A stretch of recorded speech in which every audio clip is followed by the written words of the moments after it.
You are listening to Victoria's podcast. Hello, fellow dreamer, and welcome to the second episode of Startup Ignition. Your journey begins here. I'm Victoria, your host and guide on this exciting journey into the world of startup.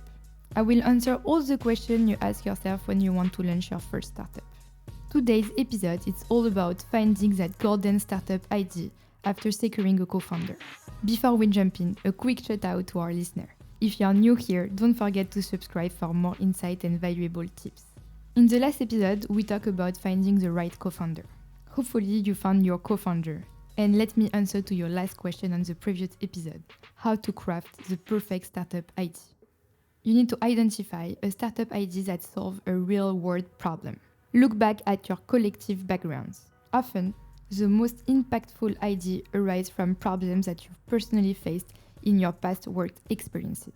If not, you can talk to people or enterprises in your network and ask them about their biggest challenges. The problem you're addressing should be painful and costly. So, what are VCs looking for? There are a few criteria that VC looks for. The first one, as I was saying, is solving a real, painful, and costly problem. You need to have a strong market fit. You need to show traction and a profitability plan, and you need to have ambition. But let me explain. If you want to create a startup that have a stable client base for many years, you need to solve them a problem that they are facing every day that is costly and really painful for them. When you choose a problem that you want to go for, you need to check the market. So what does it mean? Have you heard about TAM, SAM, SUM? TAM is a total addressable market. SAM is serviceable, available market. And SUM is serviceable, obtainable market. So what does that mean? So you need to make research on what is your total addressable market. For example, if you want to sell ties, who do you target? You target men, right? I know some girls wear some ties, but most of the market size are men. So your TAM will be all the men on the planet. So now, what is your SUM? So you need to define how many men on the planet wear tie. So usually they are above 16 and lower 80. So your SUM will be the number of men on the planet that are above 16 and lower 80. And now, what is your SUM? Your SUM can be a percentage of your SUM. You can put 1, 2, 5 or 10% of your SUM. But you have also different methods to do it. For example, if you target specifically freelancers, you can check the percentage of freelancers on the planet and you multiply it by the SUM. And then you have your SUM. It's important to understand that your SUM should be lower than 100 million. Why? Because your SUM will be an indicator of your revenue in a couple of years. And when you are a really early stage startup, you don't have metrics to show how your revenue is growing. So the only metric that we can look at is the SUM. You need to have ambition. So to put a SUM that is above 100 million shows that you want to reach this goal. And it's a super cool metrics for VC. If you don't want to be a unicorn, you will never be a unicorn, right? So show your ambition to your customers and investors by having a big SUM. Scalability is also paramount. Scalability is the ability to serve a growing market. You need to capture more customer and revenue over time without saturating the potential audience. Also, you need to have an efficient resource utilization. Each dollar you spend needs to contribute to revenue growth and profitability. You need to optimize operation, processes, and leverage technology to minimize costs. To increase productivity, reduce manual labor, and improve scalability, you can use technology, software, AI, machine learning, and many more. Scalable startups are adaptable to change in market conditions, customer preferences, and competitive landscapes. They can quickly pivot. At the end of the day, the more important is to have scalable revenue model. It means a revenue model that can grow exponentially with minimal costs. You need to generate a recurring revenue base. I was talking about strong market fit. So what does that mean? Your background and your co-founder backgrounds needs to be compatible with your project. Why? On one hand, you're an expert. You understand this industry better than anyone. And on the other hand, you have a good network. You are able to connect with potential customers. And the last, but the most important, the traction. I know how hard it is to show traction when there is no product yet. But it's possible. You need to show early traction. You need to show that you are already in talk with potential customers and they help you crafting your idea. Even if you haven't signed customer yet, you need to show that you have a good network. It's a good indicator to have people around you to help you build your startup.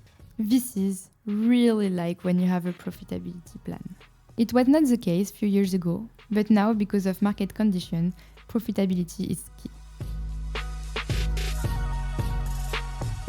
And what are the trends, the hot industries?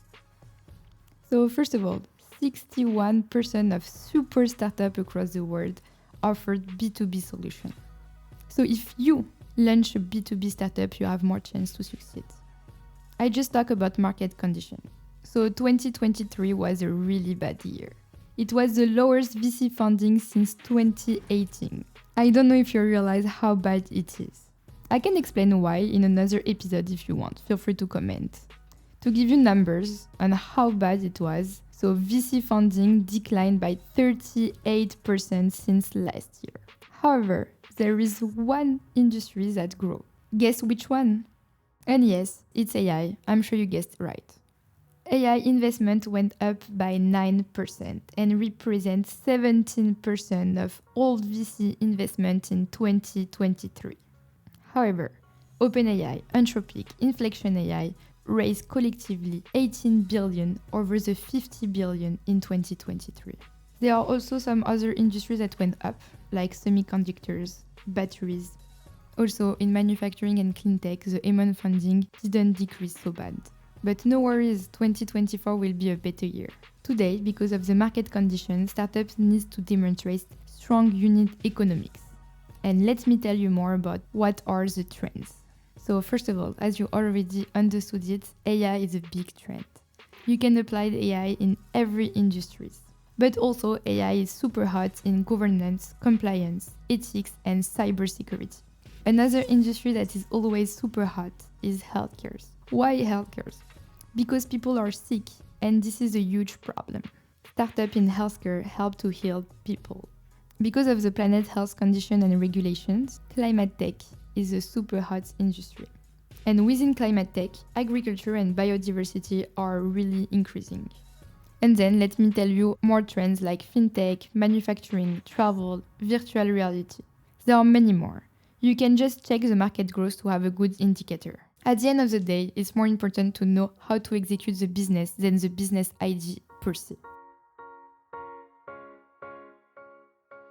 So, can everybody launch an AI startup? Of course not. Today, AI is democratized and accessible to everyone. It doesn't mean that everybody is an AI expert.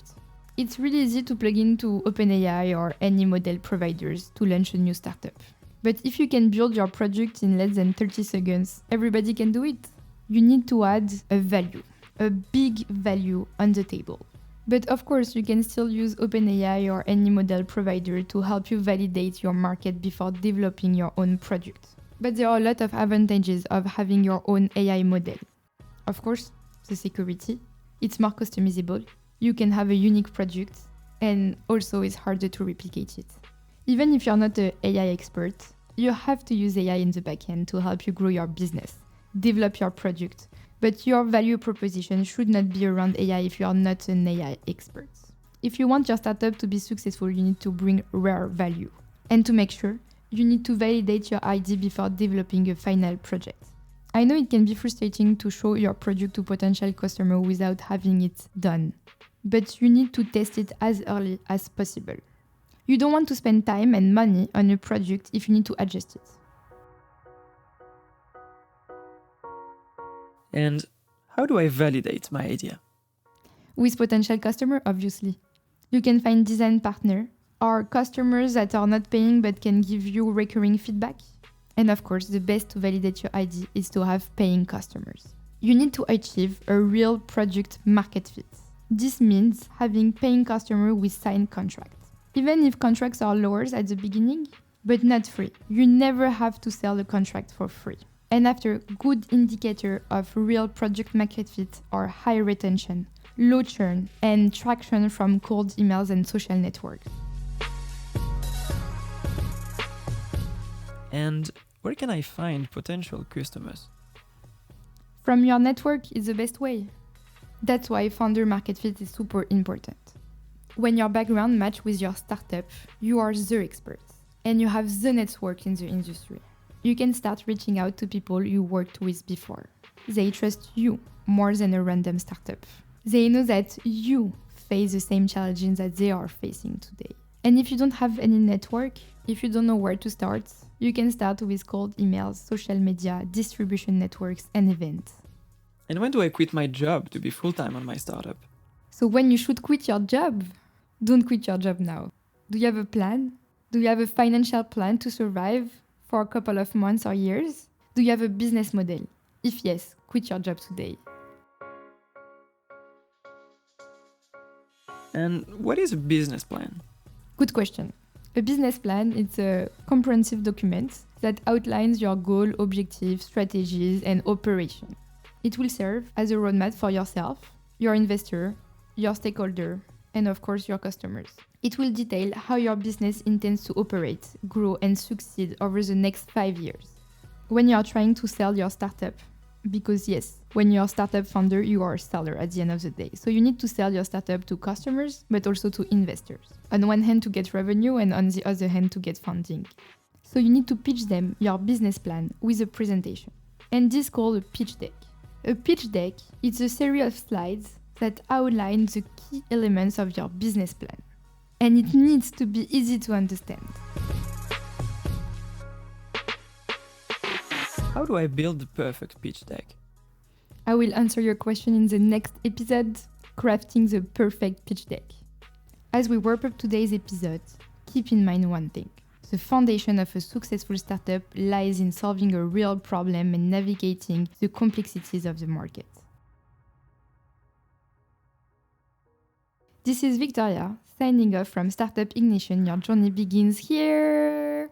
Thank you for joining us today. If you enjoyed this episode, and I hope you did, don't forget to subscribe and leave a review. To support my podcast, you can also follow me on LinkedIn, talk about me to your fellow dreamers, and even more, help me to help you better. Ask me all of your questions. See you in the next episode, this time with a special guest, crafting the perfect pitch deck.